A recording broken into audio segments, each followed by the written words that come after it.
I think 8-year-old me would be surprised and delighted in the fact that I go to work every day with my friends, right? I don't think anybody, or not anybody, but not that many people get to say that. Maybe you become friends with the people you work with, and maybe you go to happy hour, and maybe you hang out with them on weekends or whatever, and that's great. There's nothing wrong with that. But I'm working with my like elementary school, middle school, high school, and college friends. We have 55 team members right now, and I would say 15 of them are people that I've known for years and years before they came to work with my business partner Lucas and I. Andrew, one of our dispositions rep for our flipping company, I met him in kindergarten and had been riding my bike to his house and went to middle school and high school and college with him. I mean, Lucas, my business partner, we've been best friends for 25 years. We got in bar fights in college together. We fought each other a little bit. We owned like a painting business where we paint in the summers for houses for beer money. Went through all of those things together, right? So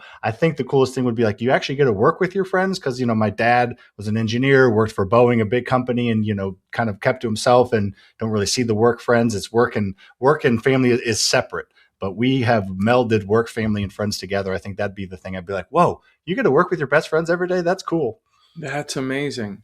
So I would imagine people hearing that, even somebody who might be wired to be in entrepreneurship or other leaders who are maybe have had a friend come to them and said, "Hey, could I come and work for you?" And they're like, I've heard for forever, don't mix business and pleasure, personal and professional life. What question would you say you and Lucas asked each other to make sure that the friendship stayed intact and wasn't damaged by the business?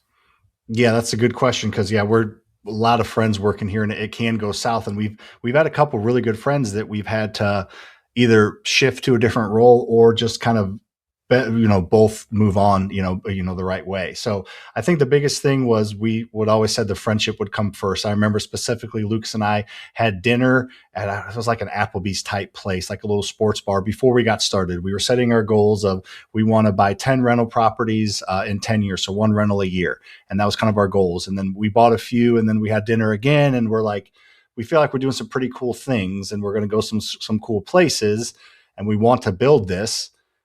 Do we bring our friends and family and people we love along with us? Or do we keep it separate like everybody tells you to do? And we decided, obviously, to do the former and take everybody along with us. And I think the biggest thing is just setting the expectation